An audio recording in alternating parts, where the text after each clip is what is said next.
8 subject Gujarati lesson number 11 એક જાદુઈ પત્રની વાર્તા। ટેક્સ્ટબુક તમારે ઓપન કરવાની છે પેજ નંબર 5 પર।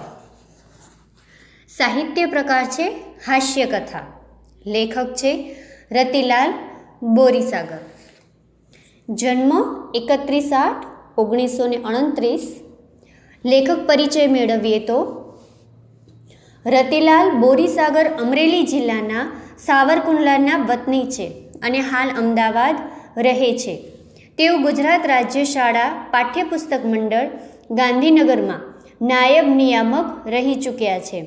હાસ્ય સાહિત્ય ક્ષેત્રે પોતાની આગવી શૈલી દ્વારા સાહિત્ય રસિકોના દિલ જીતી લીધા છે। તેમના હાસ્ય લેખોમાં જીવનની સામાન્ય અસામાન્ય સ્થિતિમાંથી વિશિષ્ટ નિરીક્ષણ તથા મર્મગ્રાહી દ્રષ્ટિથી હાસ્ય નિષ્પન્ન થાય છે। માણસની ચિત્ર વિચિત્ર ખાસિયતોનું વેધક ચિત્ર તેમના સર્જનમાં ઉપસે છે। મરક મરક અને આનંદલોક એ તેમના જાણીતા હાસ્ય ગ્રંથો છે। આ ગ્રંથોને વિવિધ પારિતોષિકો પ્રાપ્ત થયા છે। એક કાલ્પનિક ઘટનાઓનો આશરો લઈને વિશિષ્ટ પરિસ્થિતિ ઊભી કરીને એને પૂરેપૂરી ચગાવીને એક જાદુઈ પત્રની વાર્તામાં લેખકે ખરેખર વાર્તા જેવો રસ નિષ્પન્ન કર્યો છે। તો આપણો આ જે લેસન છે કે એક જાદુઈ પત્રની વાર્તા, તો તેમાં પ્રસંગોની રજૂઆત, સંવાદોની વેધકતા તથા નર્મયુક્ત ગદ્ય શૈલી દ્વારા હાસ્યકથાનો સુંદર પરિચય કરાવે છે। તો હાસ્યકથા વાર્તા એ તો બધાને જ સાંભળવી ગમે છે। તો એવી જ આપણો આ લેસન છે એ આપણે જોઈએ। નિરંજન એક રવિવારે મારે ત્યાં આવ્યો, કહે, ચાલ આજે પહેલા શોમાં ફિલ્મ જોવા જવું છે, ટિકિટ લાવ્યો છે? મેં પૂછ્યું એટલે કે લેખક પોતે વાત કરે છે કે મેં નિરંજનને પૂછ્યું। ના, ટિકિટ તો નથી, પણ ટિકિટ ન હોય તો આજે રવિવારે ફિલ્મ જોવાની વાત પણ કેવી રીતે થઈ શકે? તમને બધાને પણ ખ્યાલ હશે કે ફિલ્મ જોવા જઈએ તો ટિકિટ તો જોઈએ જ। તું ચાલ તો ખરો, કંઈ મેળ પડી જાય તો ઠીક છે, નહીંતર પાછા। ટિકિટ વગર એમના મિત્ર છે જે નિરંજન એ કહે છે કે કંઈક મેળ કરી લેશું, નહીંતર પાછા આવશું।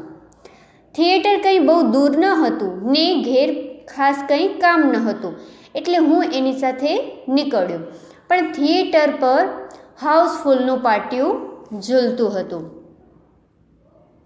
લેખકના જે મિત્ર છે એમનું નામ છે નિરંજન અને ફિલ્મ જોવા ક્યારે જવાનું કહે છે? રવિવારે। પાસે ટિકિટ પણ નથી અને છતાં પણ જવાનું કહે છે। અને લેખક શા માટે એમના સાથે જાય છે? કારણ કે થિયેટર એટલે કે સિનેમાગૃહ, ટોકીઝ આપણે જે કહીએ છીએ, એ એમના ઘરથી બહુ દૂર ન હતી અને ઘરે લેખકને કામ ન હતું એટલે એમના સાથે જવા નીકળે છે। પણ થિયેટરમાં પહોંચે છે તો શું જોવે છે કે હાઉસફુલનું પાટિયું ઝૂલતું હતું। હાઉસફુલ એટલે કે પ્રેક્ષકોથી ભરાયેલું। હા, સિનેમાગૃહમાં બેસવાની જેટલી જગ્યા છે એ બધી જ સીટ ભરાઈ જાય એટલે હાઉસફુલનું પાટિયું લાગેલું હતું। પેજ નંબર 6 પર, કેમ હું ખોટું કહેતો હતો? આજે યાર પત્તો જ ન ખાય, મેં કહ્યું। નિરંજન ઘડીભર તો ઝંખવાયો, પણ એકાએક એનો ચહેરો ચમકી ઉઠ્યો। તેણે ખિસ્સામાંથી એક કાગળ કાઢીને મારા હાથમાં મૂક્યો। છાપેલા લેટર પેડ પર કશુંક લખ્યું હતું। મેં ઘણીવાર ખરાબ અક્ષરોમાં લખાયેલું વાંચ્યું છે, એટલે કે વાંચવાનો પ્રયત્ન કર્યો છે। મારા પોતાના અક્ષર પણ કંઈ બહુ સારા નથી, પણ આ પત્રના અક્ષરો જેવા ખરાબ અક્ષરો મેં આજ સુધી ક્યારેય જોયા ન હતા। જેમ સુલેખનની હરીફાઈઓ થાય છે તેમ જો કુલેખનની હરીફાઈઓ યોજાય તો આ અક્ષરોનો લખનારો જ્યાં સુધી એમાં ભાગ લે ત્યાં સુધી બીજા કોઈને ઇનામ જ ન મળે. તો લેખક કહે છે કે એમના મિત્ર જે લેટર પેડમાં લખેલો જે કાગળ આપ્યો એના અક્ષર કેટલા ખરાબ હતા કે કોઈ સુલેખન એટલે સારા લેખનની તો હરીફાઈ હોય, પણ જો કુલેખન ખરાબ અક્ષરની જો હરીફાઈ હોય તો એ જે લખનાર છે એ વ્યક્તિ જે જીતે. એટલા ખરાબ અક્ષર હતા. ખરાબ અક્ષરો લખાયેલા પત્રોમાં લખાણ કદાચ પૂરેપૂરું ન ઉકલે તેમ બને, અરે જરા પણ ન ઉકલે એમ પણ બને, પરંતુ તે કઈ ભાષામાં લખાયેલો છે એ તો ઉકેલવાનું બહુ મુશ્કેલ હોતું નથી, પણ આ પત્ર તો કઈ ભાષામાં લખાયો તેની પણ સમજ પડે તેમ ન હોતું. આમાં શું લખ્યું છે? મેં નિરંજનને પૂછ્યું.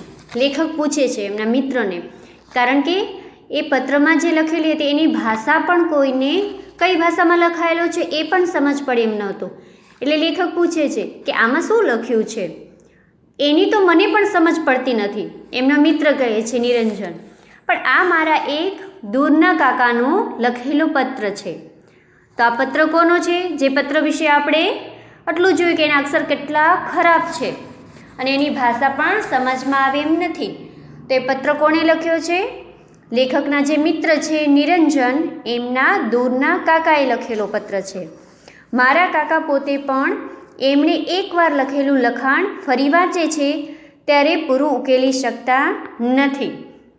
હવે જે અક્ષરો વિશેની લેખકે અહીં વાત કરી કે કેટલા ખરાબ અક્ષર છે, એ અક્ષર જે લખે છે એમના મિત્રના કાકા, એ પોતે પણ પોતાના અક્ષર બીજી વખત ઉકેલી શકતા નથી કે આ મેં શું લખ્યું છે, એટલા ખરાબ અક્ષર છે. એમના આ પત્ર આપી મને મારા કાકી પાસે મોકલ્યો હતો. આમ તો મારા કાકી પણ મારા કાકાનું લખેલું કશું વાંચી શકતા નથી. વેવિશાળ પછી મારા કાકાએ મારા કાકીને જે પત્રો લખેલા તે કાકીએ લગ્ન પછી મારા કાકા પાસે વંચાવવાનો પ્રયત્ન કરેલો. મારા કાકાએ પત્રો પૂરેપૂરા ઉકેલી શક્યા તો ન હતા, પણ યાદશક્તિને આધારે ને વધુ તો કલ્પનાને આધારે મારા કાકાએ પત્રોમાંથી કેટલુંક ઉકેલી આપ્યું હતું. હવે આ જે પત્ર વિશેની વાત છે અને આપણો આ જે પાઠ છે જાદુઈ પત્રની વાર્તા, તો એ પત્રના આધારે જ પૂરો આપણું આ લેસન છે કે પત્રની શું શું ખાસિયત છે. એક તો એના અક્ષર ખરાબ છે એટલા, એની ભાષા કઈ છે એ સમજાય નથી, અને એ અક્ષરને લીધે કેટલી જગ્યાએ એ પત્ર કામ આવ્યો છે. એ પત્ર અને જે લખનાર છે લેખકના મિત્રના કાકા, તો એમના અક્ષર કે જ્યારે એમના કાકાની સગાઈ થઈ હતી ત્યારે એમના કાકીને જેમને પ્રેમપત્રો લખેલા હતા એમના કાકી પણ ઉકેલી ન શક્યા. લગ્ન પછી જ્યારે એમના કાકા પાસે વંચાવ્યા તો એ પણ પોતે ન ઉકેલી શક્યા. અને કઈ રીતે એમને ઉકેલ્યા? તો કલ્પના શક્તિ અને યાદશક્તિને આધારે એ પ્રેમપત્રો એમના કાકાએ બધા ઉકેલ્યા. આજે પણ મારા કાકાએ એ પ્રેમપત્રો ખુલ્લા રખડતા હોય છે, કેમ કે કોઈ વાંચી જાય એવો ભય હોતો નથી. તો આ ખરાબ અક્ષરનો એ શું ફાયદો કે કોઈના હાથે ચડી જાય તો કોઈ વાંચી જ ન શકે. એટલે એમાં શું લખ્યું છે એનો એમને ભય જ નથી, એટલે એ પત્ર આમ તેમ ખુલ્લા રખડે છે, ઘરમાં ગમે તે જગ્યાએ રાખી દે છે. નિરંજન એના કાકાના અક્ષરો ઉકેલી શકતો ન હતો, પણ એ અક્ષરો વિશેનો એનો અભ્યાસ ઘણો ઊંડો હોય એમ લાગ્યું.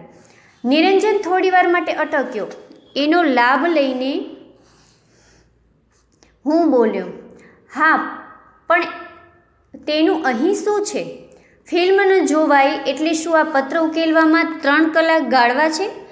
અને જો એવો વિચાર હોય તો મારો સ્પષ્ટ મત છે કે 3 કલાક તો શું, પણ 3 ભવે આ ન ઉકેલે.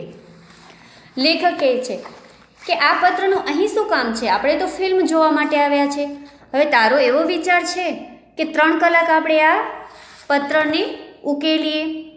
તો કહે છે કે હું તો 3 કલાક શું 3 ભવે એટલે કે 3 અવતાર લઈએ 3 જન્મ લઈએ તોય આ ભાષા જે છે એ આપણાથી ઉકેલી શકાય નહીં. તેથી જ મને લાગે છે કે આપણે ફિલ્મ જોઈ શકીશું. નિરંજને કહ્યું કે તેથી જ મને લાગે છે કે આપણે ફિલ્મ જોઈ શકશું. લેખક પૂછે છે કેવી રીતે? મને નિરંજનની વાત ન સમજાય. ચાલ મારી સાથે. આજે આપણે અહીં સુધીનું લેસન જોઈશું. આગળનું લેસન નેક્સ્ટ વિડીયોમાં જોઈશું.